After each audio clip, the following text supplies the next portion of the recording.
So I often take TTC to church. How many of you are on TTC sometimes? Oh, some of you, yes. And how many of you are frustrated by how unpredictable it can be? Yes. The other day, I was running on a very tight schedule, perfectly planned, carefully timed. I arrived at the station right on time, and just as I hoped, the train pulled in. So I got on it with joy, thinking, perfect, everything is going exactly as I planned. Then at the very next station, it starts to slow down, and suddenly we're told to evacuate. All the passengers got on the next train, and then 3 more stops in, all passengers are evacuated again. And this time we were instructed to go on a shuttle bus. And it was during rush hour, so the shuttle bus took almost 30 minutes to travel just 4 stops. And then, of course, I got back on the train for my final destination. What should have taken 40 minutes took me more than 2 hours that day. And thankfully, that was not the case. This morning, I'm here on time. But ever since that day, whenever I step on the TTC, I carry a lingering anxiety. At any moment, without warning, the whole journey could be disrupted. As frustrating as these TTC rides are, they often remind me how little control I truly have over my life. No matter how carefully I plan my day, the entire can unravel because of something completely beyond my control, and as simple as a TTC ride. The beginning of the new year stirs similar feelings within us. We find ourselves asking, what will this year bring? What lies ahead for our families, our church, our community, and our world? We enter the season with mixed emotions, gratitude and regret, hope and anxiety, anticipation and uncertainty, all woven together. Our passage this morning comes from Ecclesiastes, reflecting this reality. As Alex so beautifully read for us, it says, there is a time to weep and a time to laugh, a time to mourn and a time to dance, a time to chase after something, and also a time to let go. There is a time for everything, which is often not in our hands. Within the Protestant tradition, Ecclesiastes is considered part of the wisdom literature of the Old Testament, along with Job and Proverbs. So there are 3 wisdom literature. And the first of the 3 wisdom literature, Job, tells of a wealthy and righteous man who suddenly experiences great suffering. And it raises profound questions about the problem of suffering, evil, and the nature of faith. The second book, Proverbs, is filled with practical wisdom about daily life, about relationships, about work, and family. And although it was written almost 3,000 years ago, it still speaks into our lives today. And third, the Ecclesiastes, the book we read today, is a work that reflects deeply on the fleeting and transient nature of life, asking timeless questions about meaning and eternal value. Those who have read Ecclesiastes probably will immediately recall its opening words. Vanity of vanities, all is vanity, meaning everything is meaningless. Many readers ask, why is such a pessimistic sounding book even in the Bible? It makes us wonder what exactly this wisdom literature is trying to proclaim. The book is called Ecclesiastes, from the Greek word Ecclesiastes, meaning preacher or the one who gathers in assembly.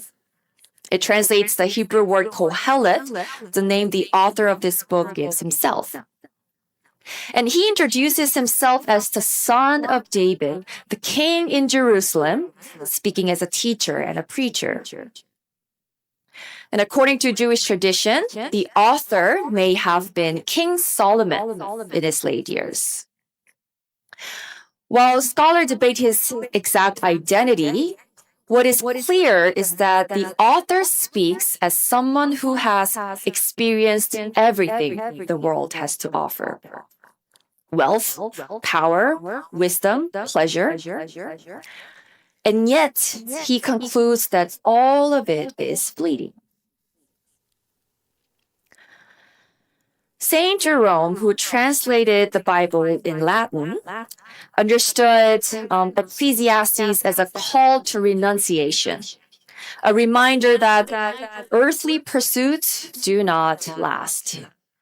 And from this view, Ecclesiastes echoes the phrase memento mori, remember that we will all die. And no matter what we gain, it reminds us that we cannot carry it beyond death. On the other hand, Martin Luther read the book quite differently.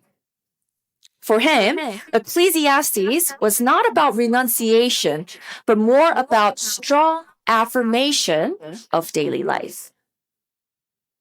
Though the book emphasizes life's vanity, it also repeatedly invites us to enjoy life as a gift from God. Over and over, the preacher calls his readers to embrace joy, to eat, drink, and find satisfaction in work, seeing all of these things as gifts from God.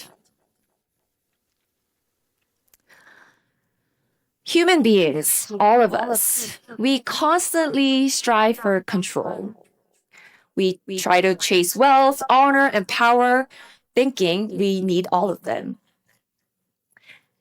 Yet, none of us knows whether we will even live tomorrow. Everything is, in fact, indeed, in God's hands. So the preacher, rather than clinging to the unknown future, invites us to receive each day as a gift. To live today fully. To do good, eat and drink with those we love, and cherish the present moment. Luther summarizes that the purpose of Ecclesiastes is to give peace and a calm heart so that we may live without worry about the future, but with content in the present. As Jerome said, remembering death keeps us humble and aware of our mortality. Yet, as Luther says, that same awareness should lead us not to despair, but to treasure today all the more, to live with joy, love, and gratitude for the gift of life. For Christians, the greatest comfort is that God is present in all of life's moments. Not just in joy, but also in sorrow. Not just in life, but even amongst death. Not just in laughter, but also in pain. Mature faith recognizes that God is with us in every season, giving meaning to every moment. Without God, all things, wisdom, labor, wealth, and pleasure may indeed be meaningless. But with God, every moment, sadness or joy, laughter or sorrow, every act of love and kindness becomes a meaningful gift from God. Because we long so deeply for happiness, many scientists and psychologists have conducted studies to understand when people feel the happiest. Is it when we finally get what we wanted the most? We often assume that greater accomplishments will bring greater joy. But surprisingly, research has shown something different. Happiness is not about intensity, but about frequency. Lasting happiness does not come from achieving great milestones, but from the simple, repeated joy of everyday life. And these studies have found that one of the greatest sources of happiness is by simply sharing a good meal with our loved ones. And even small acts of kindness, especially kindness shown to strangers in our daily lives, significantly increased overall life satisfaction.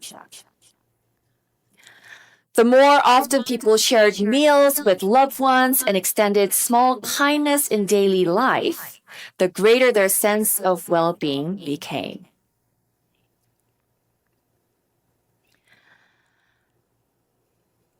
As we begin this new year, this wisdom matters deeply.